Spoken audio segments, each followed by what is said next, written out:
우리 지금 찬양으로 주님께 영광 올려드리기 원합니다. 우리 찬송과 함께 펼치시고요. 찬송가 183장 찬양 함께 하겠습니다. 183장 찬양입니다. 183장. 빈들의 마른 풀같이 시리는 나의 영혼, 주님이 약속한 성령 간절히 기다리네. 가물음의 마른 땅에 단비를 내리시듯 성령의 단비를 부어 새 생명 주옵소서. 한가운 빗소리 흘려 산천이 춤을 추네. 봄비로 내리는 성령 내게도 주옵소서. 가물음의 마른 땅에 단비를 내리시듯 성령의 단비를 부어 새 생명 주옵소서. 절 따라 우러를 내려 조목이 무성하니 갈급한 내 심령 위에 성령을 부으소서. 가물음의 마른 땅에 단비를 내리시듯 성령의 단비를 부어 새 생명 주옵소서. 참되신 사랑의 언약 어길 수 있사오랴. 오늘의 흡족한 은혜 주실 줄 믿습니다. 가물음의 마른 땅에 단비를 내리시듯 성령의 단비를 부어 새생. 4절 한 번 더 찬양할게요. 참되신 사랑의 언약 어길 수 있사오랴. 오늘의 흡족한 은혜 주실 줄 믿습니다. 가물음의 마른 땅에 단비를 내리시듯 성령의 단비를 부어 새 생명 주옵소서. 아멘. 우리 찬송 260장입니다. 260장. 우리를 죄에서 구하시려 우리 힘차게 주님을 찬양하길 원합니다. 260장.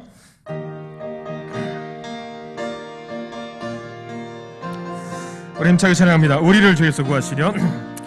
우리를 죄에서 구하시려 주 예수 십자가 지셨으니 기쁘게 부르세 할렐루야.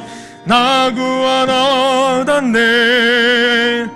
찬송하세 찬송하세 주님 나를 구하셨네. 찬송하세 찬송하세 주가 구원하셨네. 우리를 주께서 구했으니 이전에 행하던 악한 일과 주하고 더러운 모든 죄를 온전히 버렸네. 찬송하세 찬송하세 주님 나를 구하셨네. 찬송하세 찬송하세 주가 구원하셨네. 나 지금 죄에서 거룩한 백성이 되었으니 이 육신 장막을 벗을 때도 겁날 것 없겠네. 찬송하세 찬송하세 주님 나를 구하셨네. 찬송하세 찬송하세 주가 구원하셨네. 우리가 이 세상 떠날 때에 예수의 손목을 굳게 잡고 영원히 즐거운 천국에서 주 함께 살겠네. 찬송하세 찬송하세 구하셨네. 찬송하세 찬송하세 주가 구원하. 찬송하세 찬송하세. 아멘. 찬송하세 찬송하세 주님 나를 구하셨네. 예. 찬송하세 찬송하세 주가 구원하셨네. 아멘. 우리 찬양 한 곡만 더 하겠습니다. 288장 찬양하시고 우리 예배 임하길 원합니다. 288장 예수를 나의 구주 삼고 찬양합니다. 예수를 나의 구주 삼고 성령과 피로써 거듭나리. 이 세상에서 내 영혼이 하늘의 영광 누리도다. 이것이 나의 간증이요 이것이 나의 찬송일세. 나 사는 동안 끊임없이 구주를 찬송하리로다. 온전히 주께 맡긴 내 영 사랑의 음성을 듣는 중에 천사들 왕래하는 것과 하늘의 영광 보리로다. 이것이 나의 간증이요 이것이 나의 찬송일세. 나 사는 동안 끊임없이 구주를 찬송하리로다. 주 안에 기쁨 누림으로 마음의 풍랑이 잔잔하니 세상과 나는 간 곳 없고 구속한 주만 보이도다. 이것이 나의 간증이요 이것이 나의 찬송일세. 나 사는 동안 끊임없이 구주를 찬송. 이것이 나의 간증이요 이것이 찬송일세.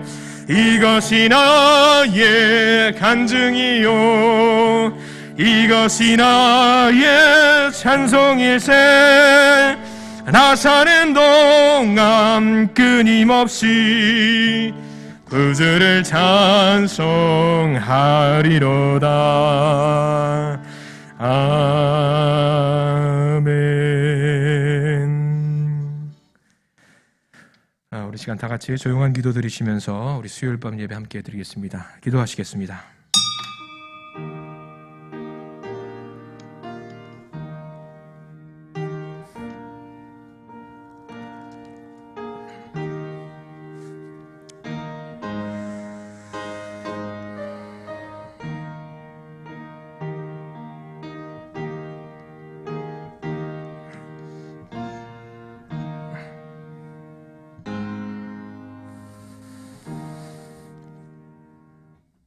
주님 감사합니다.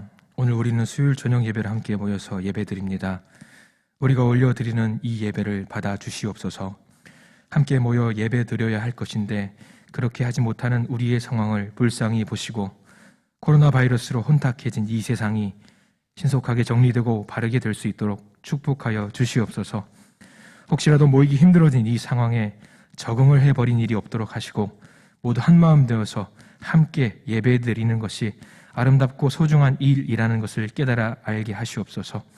상황이 여의치 않아서 많은 성도들이 있는 자리에서 예배를 드리게 됩니다. 그렇지만 그 마음만은 이미 주님을 향해 있게 하시옵소서. 예수님의 이름으로 기도드립니다. 아멘. 찬송 436장입니다. 우리 찬 436장 함께 찬양 올려드립니다.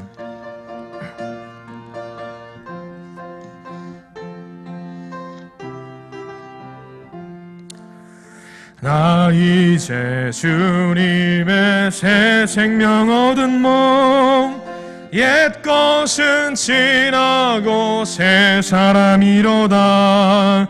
그 생명 내 맘에 강같이 흐르고 그 사랑 내게서 해같이 빛난다. 영생을 누리며 주 안에 살리라.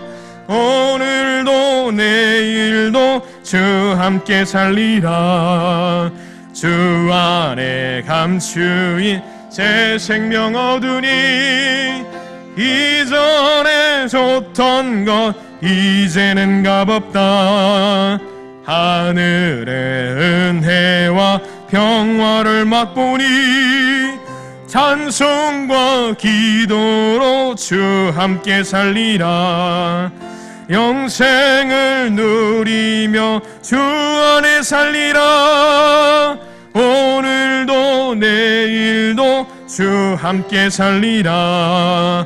산천도 조목도 새 것이 되었고 죄인도 원수도 친구로 변한다. 새 생명 얻은 자 영생을 누리니 주님을 모신 맘 새 하늘이로다. 영생을 누리며 주 안에 살리라. 오늘도 내일도 주 함께 살리라. 주 따라는 길 험하고 멀어도 찬송을 부르며 뒤따라가리라. 나 주를 모시고 영원히 살리라. 날마다 섬기며 주 함께 살리라. 영생을 누리며 주 안에 살리라. 오늘도 내일도 주 함께 살리라. 아멘. 함께 기도하겠습니다. 자비의 하나님, 오늘도 저희에게 생명을 주시니 감사합니다. 하루하루 살아감이 기적인 것을 믿습니다. 생명은 우리의 것이 아니라 하나님 아버지의 선물인 것을 믿습니다. 오늘도 호흡하고 걷고 말하고 찬양하며 예배하게 하심을 감사드립니다. 3일 동안 저희들을 지켜주시고 부족함에도 안아주시고 용서해 주심을 감사합니다. 만약 우리에게 허물이 있다면 용서해 주시고 긍휼히 여겨 주시사 주님의 크신 사랑으로 회복되고 치유되는 시간 되기를 원합니다. 저희는 코로나로 인해 나라가 힘들어하고 있습니다. 하나님께서 이 나라를 긍휼히 여겨 주시기를 원합니다. 평범했던 그 일상을 회복하게 해 주시옵소서. 학생들이 자유롭게 학교에서 공부하고 운동장에서 뛰어놀게 하여 주시옵소서. 평범하게 식당에서 식사를 하고 자유롭게 모여서 교제하고, 주님, 그런 일상이 언제였는지 이제는 지금의 삶이 보통의 삶이었던 것은 아닌가 생각을 하게 됩니다. 주님, 지극히 평범한 것이 얼마나 소중한 것이었음을 깨닫고 있습니다. 허락하시사 그 평범한 일상을 다시 누릴 수 있게 도와주시옵소서. 혹여나 이번 코로나로 인해 저희들의 믿음이 낙오되지 않게 하시고 코로나를 핑계로 나태한 신앙이 되지 않도록 주님 인도하여 주시옵소서. 위기를 기회로 알고 날마다 하나님께 기도하고 하나님의 말씀을 묵상하는 시간들을 더 많이 갖기를 원합니다. 주님, 이 시간 온 성도들이 고개 숙여 주의 말씀을 듣기를 원합니다. 주의 말씀을 갈망하며 나왔사오니 말씀을 선포할 때 주님께서 함께 하시고 선포되는 모든 메시지를 듣고 소생하는 역사가 있기를 원합니다. 인도하여 주시옵소서. 오늘도 우리의 기도를 들으시고 살아계셔서 역사하시는 예수님의 이름으로 기도드립니다. 아멘.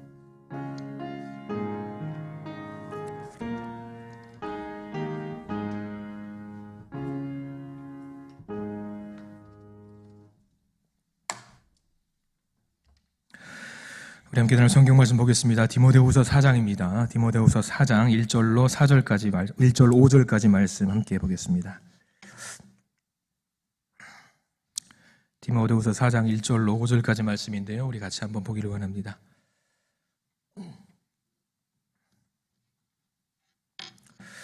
우리 1절부터 5절까지 천천히 한 목소리로 봉독해 올리겠습니다. 디모데후서 4장 1절로 5절까지 말씀 함께 읽습니다. 하나님 앞과 살아있는 자와 죽은 자를 심판하실 그리스도 예수 앞에서 그가 나타나실 것과 그의 나라를 두고 엄히 명하노니 너는 말씀을 전파하라. 때를 얻든지 못 얻든지 항상 힘쓰라. 범사의 오래 참음과 가르침으로 경책하며 경계하며 권하라. 때가 이르리니 사람이 바른 교훈을 받지 아니하며 귀가 가려워서 자기의 사욕을 따를 스승을 많이 두고 또 그 귀를 진리에서 돌이켜 허탄한 이야기를 따르리라. 그러나 너는 모든 일에 신중하여 고난을 받으며 전도자의 일을 하며 내 직무를 다하라. 아멘. 네, 수요 예배 오신 여러분들 환영합니다. 하나님의 놀라운 은혜와 축복이 있기를 간절히 기도합니다. 오늘 말씀 제목은 주보에는 무엇을 위해라고 적어 두었습니다만 제목 전체를 제가 굳이 알려드리자면요, 무엇을 위해 살죠? 라는 제목이 될 것 같습니다. 사실 오늘 말씀 제목은요, 여러분들이 많이 아시는 가수 중에 박진영 씨가 있습니다. 박진영 씨, 여러분들 JYP라는 그 회사라고 해야 되나요? 기획사의 대표로 있는 박진영 씨가 책을 썼는데 그 책 제목에서 한번 따와 봤어요. 무엇을 위해 살죠? 저자 박진영. 아마 그 친구가 출간되고 베스트셀러가 되었었습니다. 그 일정 기간 동안에 베스트셀러가 된 책입니다. 여러분들 박진영 하면은 우리가 제일 먼저 뭘 떠올리십니까? 가수지요, 가수입니다. 여러분들 알고 있는 노래가 있는지 모르겠습니다. 박진영. JYP 대표고요. 오디션 프로그램에서 또 나와가지고 심사를 하면서 촌철살인 멘트를 하기도 했었죠. 그리고 여러분들 좀 이런 단상에서 이런 적절한 표현일지는 모르겠습니다. 박진영의 노래들은 하나같이 이상하게 좀 관능적이고 좀 야한 노래들이 좀 많아요. 그렇죠? 부적절한 것 같은 좀 젊은 애들이, 학생들이 들으면 좀 좋지 않겠다 하는 그런 노래들도 굉장히 많습니다. 그럼에도 불구하고 그런 저속한 노래라고 하는 그런 노래들을 많이 만들었음에도 불구하고 JYP 박진영은요, 특별하게 스캔들이 따로 없는 가수로 또 제법 유명합니다. 부와 명예를 갖춘 사람 다 그렇게 생각을 하지요. 그런데 그 이면에 이 박진영이라는 사람에 대해서 간과하고 있는 부분이 하나 있다라는 사실 여러분들을 오늘 알려드리면 좀 놀랄 수도 있을 것 같습니다. 그가 갖고 있는 그 종교가 무슨 종교일 것 같습니까? 박진영 씨가 갖고 있는 종교. 그는 자기가 기독교라고 이야기한 적이 한 번도 없어요. 한 번도 없습니다. 그런데 그가 나온 프로그램의 어떤 이야기들, 대화들, 그리고 그가 썼던 책 있죠. 무엇을 위해 살죠라는 책을 보면은요, 그는 크리스천이 맞겠구나라는 생각을 다분히 할 수 있는 부분들이 너무나도 많이 있습니다. 명확히 크리스천이라고 대화하는 이야기가 그의 저서에서, 그리고 또 그가 나왔던 힐링 캠프라는 프로그램 아시죠? 이경규와 한혜진 나와가지고 했던 대화에서 나왔던 프로그램에서 그는 크리스천이 맞겠다라는 생각을 우리는 능히 할 수 있습니다. 그 책은요, 무엇을 위해 살죠라는 그 책은요, 일종의 간증문 같은 책이에요. 여러분 혹시 기회되면 읽어보시면 좋을 것 같은데요, 자기가 가졌던 인생의 목표라든가 행복을 위해서 추구했던 것들, 그리고 사랑, 돈, 성공, 이런 것들이 자기한테 참 만족을 줄 수 없었다라는 것을 깨닫는 간증의 성격이 담긴 책입니다.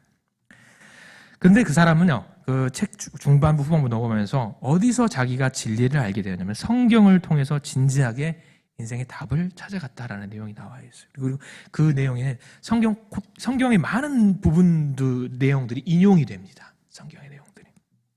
굉장히 인상적이에요. 굉장히 인상적입니다.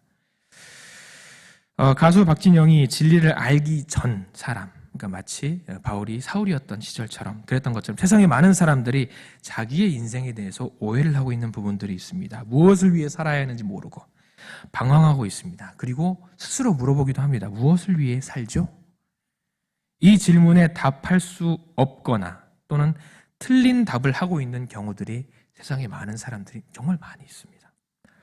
그래서 인생에서 참된 만족과 안식을 누릴 수가 없어서 끊임없이 무언가를 추구하고 욕망하고 원하는 경우들이 굉장히 많이 있습니다. 자, 그러면 우리에게 한번 스스로 자문해 보시기 바랍니다. 무엇을 위해서 살고 계십니까? 무엇을 위해서? 이 질문에 대해서 우리들은 어떻게 답을 해야 될까요? 아마 스스로 어떠한 모종의 답은 있으실 겁니다. 오늘 우리가 살펴볼 이 본문 말씀은요, 이 질문, 무엇을 위해 살죠라는 질문에 대한 답을 하는 것과도 같은 내용들이 담겨 있습니다. 물론 이 질문에 대해서 바울이 답을 하기 위해서 이 말씀을 기록한 것은 결코 아니에요. 그렇지만 우리는 오늘 본문을 통해서 이 질문에 대해서 충분히 답을 얻을 수 있을 거라고 생각을 합니다. 그래서 오늘 이 시간에는 무엇을 위해서 살죠? 라는 질문을 한번 던져보고 바울이 어떤 답을 했을까? 그리고 나는 어떻게 답을 할 수 있을까? 한번 생각해보는 시간을 갖기를 원합니다. 자, 이 질문에 대한 바울의 답은 하나의 명령으로 요약이 됩니다. 참 중요한 명령인데요.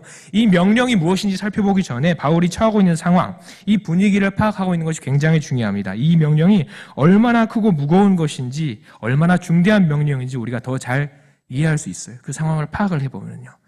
자, 바울 상황을 한번 생각해 보시기 바랍니다. 바울은요, 대략 30년 넘는 시간 동안에 쉬지 않고 수고했고 복음을 전했습니다. 가는 곳마다 복음을 전했고요. 힘을 다해서 교회를 섬기며 헌신했습니다. 그런데 그가 이제 감옥에 있어요. 이 감옥도 그냥 감옥이 아닙니다. 이제 머지않은 미래에 내가 죽겠구나, 바울이 죽겠구나라는 스스로를 직시하고 있는 상황이에요. 이런 상황 속에서 바울이 지금 디모데에게 마지막으로 이야기를 하고 있는 거예요.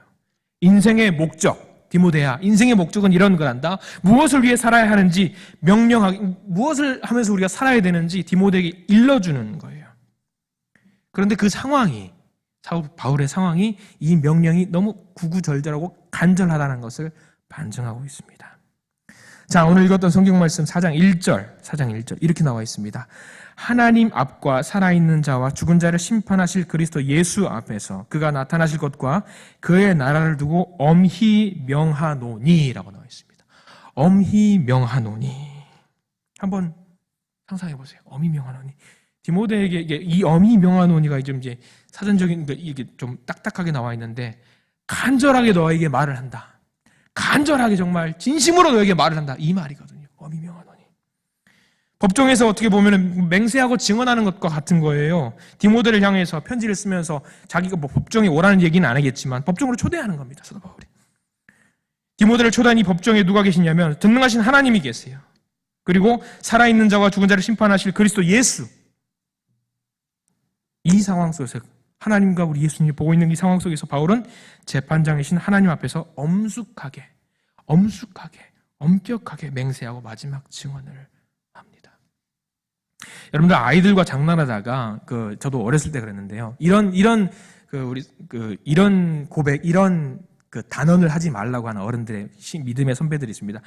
내가 예수님 이름 걸고 하나님의 이름을 걸고 내가 약속하는데, 이런 멘트 여러분 해보신 적 있을 거예요. 네. 이거는 굉장히 우리가 단호하고 결단 있고 내 목숨과도 바꿀 수 없을 정도로 간절한 마음으로 하나님과 약속을 하는 거잖아요. 마치 그런 간절한 마음으로 사도 바울이 지금 이야기를 하고 있는 거예요. 자, 이렇게 하나님이 보고 있는 앞에서 내가 엄히 명하노니라고 이야기를 했어요. 단언하는 이야기. 디모데는 이 말을, 이 편지를 보고 어떤 생각을, 어떤 증언이라고, 어떤 고백이라고 이야기를 하면서 들을 수가 있을까요? 디모데 역시 이 편지를 읽으면서 가벼운 마음으로 안부의 편지라고 생각하면서 들을 수 없습니다. 대충 흘려들을 수 없어요. 마음에 박히는 말씀으로 자기의 남은 인생 또는 평생 동안 기억될 말씀으로 사도 바울이 내게 유언과 같은 말로 이야기를 하는구나라고 생각하고 있고, 사도 바울도 그렇게 전하고 있어요. 이 말씀은요, 디모데에게 한 말씀이기도 하지만 마찬가지로 우리에게도 하는 말이기도 해요. 엄히 명하노니, 내가 너에게 엄히 명하노니라고 지금 이야기를 하고 있는 거예요. 특별히 이 말씀이 우리에게도 굉장히 엄히 명하노니, 엄숙하게 다가오는 것은요, 우리도 때가 되었을 때, 사도 바울과 같은 때가 되었을 때 반드시 주님 앞에 서게 된다라는 사실입니다. 심판의 때에 주님 앞에 서게 될 것입니다. 주님께서 나타나실 거예요. 그때 살아있는 자와 죽은 자를 심판하시고 그의 나라를 완성하실 거예요. 우리 주님께서 심판자로 다시 오셔서 그 나라를 세우시고 분명히 통치하실 것입니다. 이 사실은요, 우리 인생의 목표를 바르게 하고 우리 인생을 다르게 만들어요. 왜냐하면 우리는 모두 다시 오실 주님을 기다리는 중이고요, 때가 되면 주님께서 우리 인생을 결산하실 것이기 때문입니다. 바울은 자신의 죽음을 앞에 두고 주님을 만날 날을 고대하면서 자신뿐만 아니라 디모데 역시, 그리고 자기를 따르는, 주님을 따르는 모든 자들이 그 날을 바라보며 살도록 권면하고 있습니다. 그래서 우리가 언젠가 주님 앞에 서게 된다는 사실을 분명히 기억할 때 무엇을 위해 살죠라는 질문에 바르게 대답할 수 있는 거예요. 무엇을 위해 살죠? 자, 이제 바울의 대답을 한번 들어볼 시간입니다. 바울이 엄숙하게 우리 인생의 답을 주는 명령을 전합니다. 우리 인생의 목표로 삼고 마음에 새겨야 할 명령, 그 명령이 바로 2절 말씀에 나와 있어요. 2절 말씀 우리 같이 한번 볼까요? 우리 같이 한번 천천히 읽어보기를 원합니다. 함께 읽습니다. 너는 말씀을 전파하라. 때를 얻든지 못 얻든지 항상 힘쓰라. 범사의 오래 참음과 가르침으로 경책하며 경계하며 권하라. 명령의 시작이 뭘로 하고 있습니까? 전하라, 전하라, 전파하라, 전파하라. 그 이야기로 나와 있어요.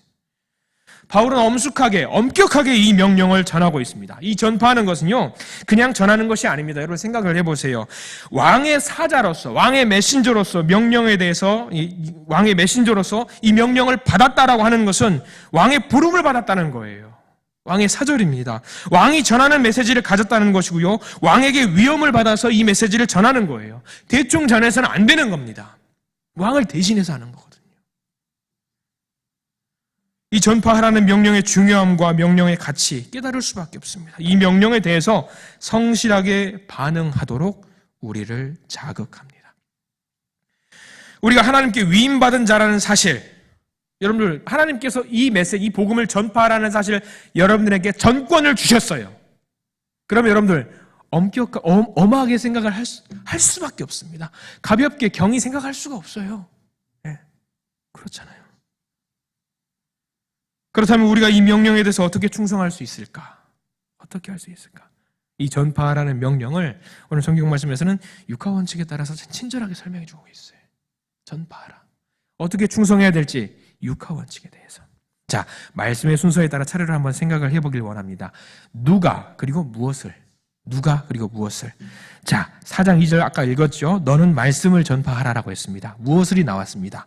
무엇을. 뭐를. 말씀을 전파하라. 누가? 네가 말씀을 전파하라. 누가에 대해서, 어떤 누구냐에 대해서는 어떤 걸 살펴보면요, 전파하라는 명령은요, 이 편지의 수신자인 디모데에게 주어진 명령입니다. 그렇죠? 에베소 교회 목회자이기도 하고요, 사도 바울의 영적인 아들인 디모데가 이 명령의 직접적인 대상이 됩니다. 누가? 디모데, 너가. 뿐만 아니라 디모데뿐만 아니에요. 이 서신을 함께 받은 자들, 특별히 에베소 교회에서 디모데와 함께 수고하는 자들, 그리고 여기 계신 분들, 디모데에서 읽었잖아요. 바로 여러분들에게 해당되는 말입니다. 바울이 그의 편지에서 전하는 많은 명령들이 그런 것처럼 간접적으로 주님을 믿는 모든 자에게 적용할 수 있습니다. 물론 이 명령은요, 받은 은사와 받은 분량에 따라서 순종하는 모습이 달라질 수는 있습니다. 기본적으로 우리 모두는 전하는 자로 부르심을 받았고, 이 명령은 우리 모두가 따라야 하는 명령, 바로 저와 여러분들에게. 자, 둘째로 무엇을 우리가 전파해야 될 것은요, 무엇을? 말씀이에요. 말씀을 전파하라고 명령하고 있습니다. 그런데 여기 말씀이라는 단어 앞에는 무슨 글자가 붙어 있는데 뭐냐면 그 말씀. 이 말씀도 아니고 저 말씀도 아니고 그 말씀이라고 해요. 그 말씀. 우리가 전파하는 것은요, 뭐냐면요, 하나님의 말씀이에요. 그 말씀은요, 하나님의 말씀입니다. 하나님의 말씀. 내가 하고 싶은 말이 아니라, 내가 전하고 싶은 것이 아니라, 세상의 논리와 철학이 아니라 성경에 기록된 하나님의 말씀, 그 지혜와 교훈을 전하는 거예요. 내 이야기에서는 안 됩니다. 절대 안 됩니다. 그 말씀이에요. 그 말씀. 다시 말하면 하나님이 우리에게 주신 말씀, 성경이 가르치는 진리, 바른 교훈을 전하는 겁니다. 우리는요, 여러분들, 말씀을 만들어낼 권한이 없어요. 여러분, 세상에 어떤 사람들은요, 말씀을 만들어내기도 해요.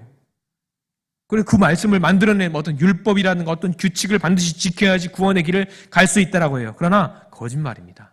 그 말씀은요, 우리 사람들은요, 그 말씀을 만들어낼 능력도 없고 권한도 없는 거예요. 하나님께서는 이미 말씀을 만드셨고요, 그 기록된 말씀을 교회에 맡기셨습니다. 그리고 중요한 것은 그 권한을 우리가 위임받아서 그 말씀을 전파하는 거예요. 자, 누가와 무엇을 살펴봤습니다. 그 다음, 언제 어디서. 4장 2절에 계속 이렇게 나와 있죠. 4장 2절 다시 한번 읽어볼까요? 4장 2절에 나와 있습니다. 함께 읽습니다. 너는 말씀을 전파하라. 때를 얻든지 못 얻든지 항상 힘쓰라. 범사의 오래 참음과 가르침으로 경책하며 경계하며 권하라. 언제? 때를 얻든지 못 얻든지. 꾸준히 하라는 얘기입니다. 이게 표준세 번역에는요, 때를 얻든지 항상 힘쓰라, 꾸준히 하라라고 나와 있더라고요. 꾸준히 하라. 여기서 항상 힘쓰라라는 말, 항상 힘쓰라, 항상 준비하라 그 말이겠죠. 항상 힘쓰라, 항상 준비하라 그런 말입니다. 그래서 때를 얻든지 못 얻든지, 세 번역에는 기회가 있든지 없든지 그렇게도 나와 있는데, 기회가 있든지 없든지 이 말과 함께 이해하면 언제 어디서든지 말씀을 전파할 수 있도록 늘 준비하라는 명령이에요. 때를 얻든지 못 얻든지, 기회가 있든지 없든지 항상 준비해서 말씀을 전할 수 있도록 늘 준비해서 이 명령을 수행할 수 있도록 해라. 베드로는 이와 관련해서 이렇게 권면했습니다. 베드로전서 3장 15절에 이렇게 비슷한 말씀이 있는데요. 한번 읽어드릴게요. 너희 마음에 그리스도를 주로 삼아 거룩하게 하고 너희 속에 있는 소망에 관한 이유를 묻는 자에게는 대답할 것을 항상 준비하되 온유와 두려움으로 하고. 대답할 것을 항상 준비하래. 이렇게 말하고 있어요. 여러분들, 우리가 언제 그 말씀을 전하게 될지, 그 기회가 주어질지 아는 분 아무도 안 계십니다. 아무도 안 계세요. 기회가 되었을 때 준비되었다면 말씀을 전할 수 있겠지만, 누군가가 소망에 관한 이유를 물었는데 대답할 준비가 안 되어 있다면 그 기회를 놓치게 되는 거예요. 놓쳐버릴 수밖에 없어요. 예전에도 한번 말씀을 드렸던 것 같아요. 제가 존경하는 목사님 중에 한 분이, 어떤 성도님이 한 번 여호와의 증인에 빠져가지고 거기서 막 질문을 받아가지고 담임 목사님한테 물어보라고 그랬나 봐요. 그래서 답을 못하면 어떻게 하라고, 해코지 하라고 했나 봐요. 그래가지고 그 담임 목사님께 물어봤대요. 근데 그 말씀이 준비가 안 돼 있던 그 목사님, 준비가 안 돼서 답을 제대로 하지 못했던 거예요. 그 성도는 어떻게 됐냐면 교회를 떠났어요. 그게 평생의 마음에 담아두고 사세요. 지금도. 여러분들에게 이런 상황이 올지 모릅니다. 항상 준비하고 있어야 된다고요. 항상 준비하고. 누군가에게 우리가 복음을 전하려고 하는 사람도 그렇고요. 세상에 있는 많은 사람들이 그렇죠. 시간이 얼마만큼 남아있는지 우리는 알 수 없습니다. 그래서 성경 말씀에서 그러잖아요. 항상 힘쓰라. 항상 준비되어 있으라. 이 명령에 대해서 말씀의 전파가 정말 긴급한 일이라는 것을 이야기해 주고 있는 거예요. 여러분, 사람에게 원하는 만큼 얼마든지 시간이 주어진다면, 시간 제한이 없다면 우리가 자유롭게 전할 수 있겠죠. 그러나 주어진 시간이 어느 정도인지, 또 어떤 일이 생길지 우리는 알 수 없잖아요. 그렇잖아요. 그래서 우리는 항상 준비해야 되는 책임이 있습니다. 언제든지 어디서든지 이 명령에 따를 수 있도록 때를 얻든지 못 얻든지 기회를 잡기 위해 깨어 있어야 된다는 말씀을 오늘 사도 바울이 이야기해 주고 있습니다. 다만 조심해야 될 게 하나 있어요. 조심해야 될 게. 이 말씀에서 때를 얻든지 기회를 얻든지 못 얻든지 항상 힘쓰라는 이 말씀은 전하는 자를 향한 메시지일까요? 아니면 그 메시지를 받는 자를 향한 메시지일까요? 명확하게 하셔야 돼요. 전하는 자. 말씀을 듣는 자에게 적용을 해서 듣는 사람의 상황이 어떠하든지 상관하지 않고 어떻게든 막 쫓아다니면서 도시락 싸들고 가면서 막 복음을 전하라는 메시지가 아닙니다. 이 말씀은요, 무조건 전하라는 얘기가 아니라 이 말씀은 무모하고 무례하게 말씀을 전하라는 이야기가 아니라 이 말씀을 전하는 자에 대한 나태함을 경고하는 이야기예요. 나태해 있지 말라게. 나태해 있지 말라. 우리는 때를 얻든지 못 얻든지 항상 준비된 자가 되어야 합니다. 가정에서나 자녀들, 부모님이나 배우자, 아직 믿지 않는 가족들, 그리고 학교, 직장, 만나는 많은 사람들, 주님을 모르는 많은 사람들에게 삶으로, 그리고 입술로 말씀을 전해야 하는 수고를 감당해야 합니다. 이 말씀이 귀하게 전해질 수 있도록 지혜롭게 이 일을 감당하시는 우리 모두가 되기를 간절히 원합니다. 자, 다섯째 질문 한번 던져보도록 할게요. 어떻게 전파해야 될까? 4장 2절 우리 계속 읽었습니다만 하반절에 이렇게 나와 있죠. 범사에 오래 참음과 가르침으로 경책하며 경계하며 권하라. 오래 참음과 가르침으로 경책하며 경계하며 권하라. 경책하고요, 경계하고 권하라는 것, 세 가지를 하나씩 볼 텐데요. 경책한다라는 것은요, 틀린 생각, 잘못된 생각을 바른 생각으로 바꾸어 주는 거예요. 이게 굉장히 중요합니다. 모르는 사람한테 물어보면 여전히 그래요. 제 아는 지인들도요. 제가 이제 친구 중에 이제 목사님, 제가 목사인 걸 알고 있으니까, 야, 너는 성도님들이 헌금하면 다 네가 가져가잖아. 이런 이야기를 해요. 세상 이런 생각 갖고 있는 사람 정말 많아요. 예. 잘못된 거잖아요. 아, 이건 그거 아니야. 이건 이렇게 하는 거야. 나는 하나님에게서 생활비를 받는다. 이렇게 이야기를 해줘요. 거짓을 바로잡고 진리를 깨닫도록 도와주는 거예요. 예. 그리고 경계하는 것은요, 책망하는 겁니다. 죄를 지적하는 거예요. 그리고 책임을 묻는 일. 그리고 진리의 길로 돌아서게 만드는 것, 경계하는 것. 그리고 권하는 것은요, 격려하고 위로하는 것. 자, 말이 좀 어려운 것 같은데 정리해 볼게요. 의심에 시달리는 사람은 말씀으로 논중해서 확신을 줘야 돼요. 예수에 대해서.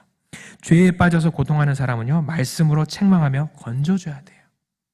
두려움에 사로잡혀 괴로워하는 사람은요, 말씀으로 격려하며 세워줘야 돼요. 하나님의 말씀을 듣는 사람의 상태에 맞게 적절하게 처방해야 됩니다. 그런데 이 세 개의 명령에 대해서 기본 전제가 되는 것이 성경 말씀에 뭐라고 나와 있냐면 오래 참고 가르치라라고 했어요. 오래 참고. 여러분들 잔소리 하려고 그러면 사람 말 들어요, 안 들어요? 정말 안 듣습니다. 예. 바른 소리 하면 더 안 들어요. 아이고, 우리 그 선비님 나셨네 하면서 정말 안 들으려고 그래요. 오래 참아야 돼요. 오래 참아야 돼요. 쉽게 생각하면요, 말씀을 전함에 있어서 우리의 태도와 우리의 내용이 함께 있어야 된다는 것을 이야기하고 있습니다. 아무리 태도가 좋다 하더라도, 오래 참음으로 사람에게 다가간다 하더라도 가르침의 말씀의 내용이 없으면 열매 맺을 수 없어요. 그렇죠? 네. 가르치려고 해도 내가 아는 게 없으면 큰일 나잖아요. 마치 밭에 씨를 뿌리지 않고 수고하는 것과 같아요. 농부가 아무리 많은 수고를 한다고 하더라도 씨를 뿌리지 않으면 열매를 맺을 수가 없습니다. 아무리 공을 들여도 잡초만 거두게 될 거예요. 반대로 내용이 아무리 튼실하고 내용이 바르다고 할지라도 우리의 태도가 좋지 않으면 또한 열매를 맺을 수가 없습니다. 그럼 우리가 말씀 전하는 대상은 사람이에요. 그만큼 관계 안에서 우리의 태도가 굉장히 중요한 역할을 하는 겁니다. 여러분 선물 전하시잖아요. 선물 줄 때 있잖아요. 여러분 선물할 때 포장지를 이쁘게 하고 안에 내용물, 포장지가 정말 어마무시하게 정말 좋은데 안에 내용물은 정말 콩 한 조각 있어요. 이런 받아보는 사람 어때요? 기분이 안 좋아요. 근데 포장이 별거 없어요. 꾀죄죄. 근데 안에는 뭐 굉장히 귀한 게 들었어. 근데 사람이 뭐 에이 꾀죄죄 이거 별거 아니겠어? 버려. 이럴 수도 있는 거예요. 이게 조화가 잘 이루어져야 되는 겁니다. 그렇게 우리가 할 수 있는 수고를 한다면 그것으로 우리는 만족할 수 있어요. 열매는요, 이렇게 우리가 전하는 그 뒤에 나오지는 열매는 우리의 권한이 아닙니다. 그거는 주님께 속한 일이에요. 주님께 속한 일이에요. 주님께서 합당한 때에 주님의 일을 하실 겁니다. 그저 우리는 뭐냐면요, 주어진 명령에 충성하며 기다리며 오래 참으면서 말씀을 전하면 되는 일이에요. 자, 이렇게 전파하는 명령에 대해서 누가 언제 어디서 무엇을 어떻게 이렇게 살펴보았습니다. 이제 하나가 남았네요. 뭐예요? 왜? 3절과 4절, 디모데후서 4장 3절과 4절 말씀인데 우리 같이 한번 읽어보겠습니다. 3절과 4절 같이 한번 읽을게요. 때가 이르리니 사람이 바른 교훈을 받지 아니하며 귀가 가려워서 자기의 사욕을 따를 스승을 많이 두고 또 그 귀를 진리에서 돌이켜 허탄한 이야기를 따르리라. 우리 5절까지 같이 읽겠습니다. 그러나 너는 모든 일에 신중하여 고난을 받으며 전도자의 일을 하며 내 직무를 다하라. 자, 왜 말씀을 전파해야 합니까? 때가 오고 있기 때문이에요. 때가 오고 있기 때문이에요. 바울은 디모데가 겪게 될 일을 미리 경고하고 있습니다. 사실 이때는요, 디모데에게 다가올 미래를 말씀하고 있지만 바울이 앞서 3장에도 그런 내용이 나오는데 이미 디모데가 그때를 살고 있다라고 바울이 이미 이야기를 하고 있어요. 다가올 때를 이미 살고 있다. 그러니까 옛날 어르신 말로 얘기하면 종말이나 말세, 그때를 이미 살고 있다라고 바울이 이야기를 하고 있습니다. 우리는 그래서 그 말씀을 전해야 되는 거예요. 이 험난한, 이게 마지막 때 가지고 우리는 살고 있잖아요. 이 마지막 때, 언제 이게 정말 끝날지 몰라요. 그렇기 때문에 우리는 이 말씀을 계속 전해야 돼요. 때를 얻든지 못 얻든지, 기회를 얻든지 못 얻든지 항상 힘써야 돼요. 오래 참음과 가르침으로 말씀을 지혜롭게 전해야 돼요. 왜 그러냐면 사람들이 바른 교훈을 받지 않기 때문이라고 오늘 성경 말씀에서는 이야기하고 있어요. 여러분, 이 시대의 사람들의 모습을 보면 말씀 전하는 거 정말 어렵잖아요. 복음 전하는 거 너무 어렵잖아요. 그렇잖아요. 사람들은 성경 말씀에서 바른 교훈을 받지 않는다고 나와 있어요. 바른 교훈을 받지 않는다. 단순히 전하는 말을 받지 않는다라는 이야기가 아니라 이 말은요, 바른 교훈을 마치 고통처럼 여기는 거예요. 듣는 걸 고통처럼 여기는 거예요. 그래서 거절해요.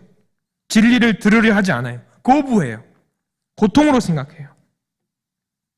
그래서 진리를 거부하는 사람들은요, 자기 입맛에 맞는 스승을 찾는다고 성경 말씀에 나와 있어요. 내가 듣기에 좋은 가르침, 내 마음을 편하게 하고 부담을 주지 않는 그런 가르침을 찾고 있어요. 그러면서 자기 욕심을 채우고 있어요. 지금만 그러는 게 아니에요. 우리 구약성서 시대에 보면 거짓 선지자들이 사람들의 입맛에 맞는 거짓을 예언했을 때, 선포했을 때 사람들은요, 그 거짓말을 너무 좋아하는 거예요. 아, 좋다. 저 말씀 따라가야겠다. 하지만 진리를 전하는 선지자는요, 사람들이 핍박하고 미워했어요. 근데 그게 지금도 마찬가지거든요. 지금도 그래요. 사람들은요, 자신에게 필요한 진리보다는요, 듣기 좋은 거짓말을 더 좋아합니다. 이게 어디서 할 수 있냐면, 여러분들 의사가 누군가에게 살을 빼십시오, 식이요법 다이어트를 해야 됩니다, 이런 음식 먹으면 안 되고 저런 음식 먹으면 안 되고 생활습관 일찍 자고 일찍 일어나고 이런 거 이야기해야 됩니다. 다 이야기해요. 그런데 그렇게 따라요, 안 따라요? 안 따릅니다. 안 따라요. 지금 길들여진 입맛과 습관, 지금의 행복이 너무 좋거든요. 굳이 바꿀 이유가 없거든요. 진리에 대한 사람들의 반응이 비슷해요. 비슷해요.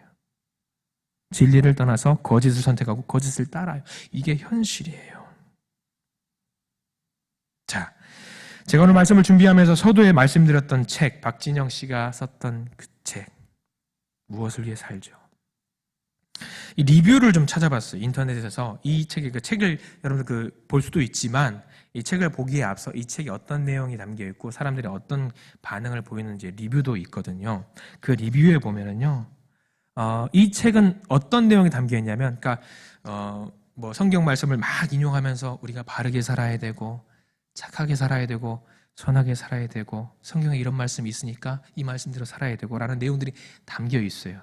그러면 사람들은 그 이야기를 듣고 어떤 반응을 했을까를 봤는데 이런 내용들이 있어요. 성경에 대해 말하는 부분에서부터 책을 덮었습니다. 종교적인 부분은 제외하고 읽었으면 좋겠습니다. 그래서 교회 다니란 이야기인가요? 이런 글들이 담겨 있어요. 개인적으로 정말 안타까웠습니다. 굳이 교회 다니는 그 관련된 내용 아니더라도 그냥 뭐 편한 필독서 정도 그런 걸로 편하게 읽을 수 있는 부분들이었음에도 불구하고 사람들은 진리에 대한, 성경에 대한 내용이 담겨 있다는 그 이유 하나만으로도 사람들은 거부하는 거예요. 진리가 담겨 있음에도 불구하고 거부하는 거예요. 거절하는 거예요. 우리가 말씀을 전파해야 되는 사람들의 상태가 그렇다는 거예요, 여러분들. 이런 사람들을 대상으로 주님이 주신 이 명령을 따르기가 쉽지 않아요. 어려움이 있어요. 그런데도 이런 상황에서 우리가 말씀을 전파해야 됩니까, 주님? 그렇습니다. 그럼에도 불구하고 우리는 이 명령에 대해서 책임을 다해야 돼요. 다해야 돼요. 오늘날 시대의 흐름으로 인해서 말세에 나타나는 사람들의 모습으로 인해서 말씀을 전파하는 그 명령이 무겁게 보이고 순종하는 것이 정말 어려워 보이기도 합니다. 그럴 때 우리는 멀리 보세요. 사람들의 반응, 진리를 싫어하는 사람들의 모습, 오늘의 답답한 상황과 우리에게 다가오는 어려운 내일보다는 더 멀리 우리를 기다리고 계시는 주님, 더 먼 내일을 보시기 바랍니다. 우리가 살고 있는 시대보다 조금 더 멀리 보면은 끝나는 날이 보여요. 우리들은 보입니다. 그래서 우리는 그 날을 바라봐야 돼요. 그 날을 바라봐야 돼요. 하나님 나라에 우리가 들어갈 수 있는 그 날. 물론 그 날이라고 하는 것이 꼭 우리가 우리의 생명을 달리해서 가는 것이 아닐 수도 있습니다. 늘 말씀드리지만 이 땅이 곧 하나님께서 계획하신 하나님 나라일 수도 있어요. 그러나 더 멀리 보면 그날, 그때, 그 시간, 바로 그 순간과 그곳을 바라보시기 바랍니다. 우리의 내일이, 우리의 진짜 삶이 바로 거기에 있어요.